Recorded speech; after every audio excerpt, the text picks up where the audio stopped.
Pienso que una de las dificultades más importantes fue cómo poder, a través del rol para el cual fui convocado a estar a juicio, ¿no? Como abogado, en representación de los intereses del Estado, cómo traducir e incorporar la demanda de verdad, reparación y justicia que tenían las familias de la víctima, ¿no? La familia de Juana. En ese sentido, parece que una de las primeras necesidades que tuve como profesional fue acercarme a la familia, conocer a su mamá, conocer a su papá, conocer a sus hermanos y a su barrio donde había vivido Juana y donde había aparecido incluso su cuerpo. En ese proceso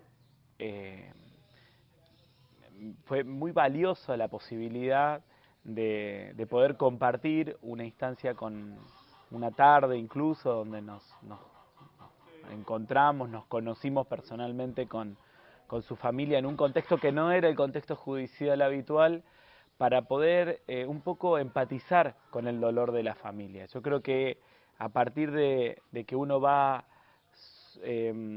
abonando esas instancias es que uno y una pueden definitivamente poder elaborar una estrategia más que de defensa, de representación de un dolor inmenso, que en definitiva de eso es lo que se trató el juicio, ¿no? De buscar la verdad que otorga la democracia, ¿no? La verdad del juicio, respecto de un femicidio atroz, de un contexto de producción, habían participado varias personas, digo, un contexto muy que abonó la tragedia en sí de la violencia contra Juana, ¿no?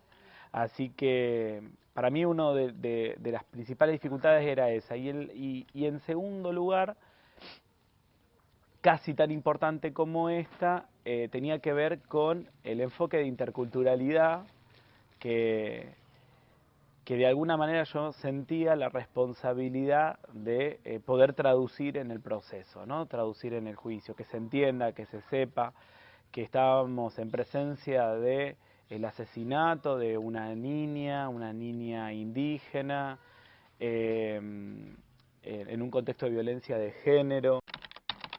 Me quedo con expresiones de la familia que son los verdaderos protagonistas de de esta situación, a quienes sí les pareció una sentencia justa en esos términos.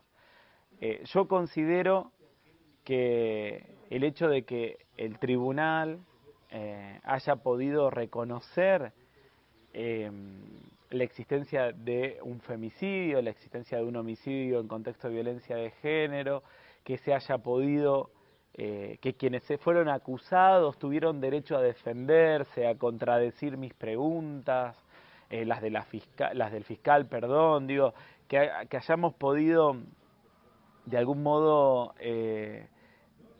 garantizar los derechos de quienes fueron acusados, hoy condenados a prisión perpetua por femicidio.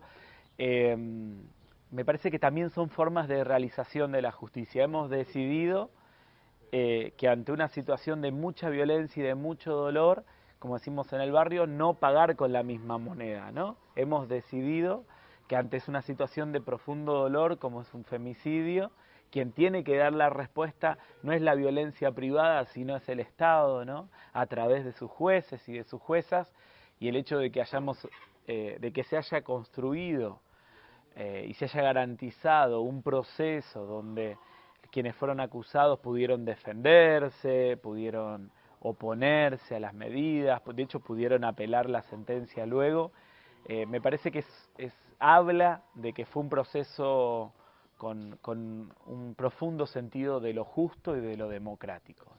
La sentencia incluye por primera vez una expresión concreta respecto del Estado, ¿no? Incluye por primera vez las sentencias clásicas del derecho penal, determinan la autoría, quién cometió el delito, determinan la pena, cuántos años de cárcel se impone. Esta fue más allá. Desde la querella pedimos y exigimos que el Estado, todo el Estado, los tres poderes del Estado, ofrezcan garantías de no repetición de estas situaciones. Y la condena avanzó sobre eso, impuso al Estado de la provincia la realización de determinadas estrategias de promoción de derechos de las mujeres y de las niñas en el barrio, donde sucedieron los hechos, que son caracterizadas como garantías de no repetición. A mí me parece muy importante,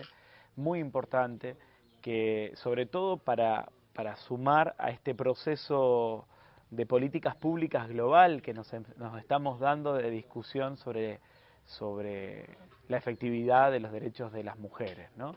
En ese sentido creo que abona este criterio o esta pregunta de ¿fue justa la sentencia que se logró a través del proceso de Juana Gómez y que tuvo como víctima a Juana? Yo creo que sí, yo estoy convencido hoy de que hubo un esfuerzo muy importante por parte de la magistrada que intervino en el proceso y de las funcionarias y funcionarios del Poder Judicial en ese momento, de empatizar con el profundo dolor de la violencia de género, la interseccionalidad de su pertenencia a la nación y su ser niña, ¿no?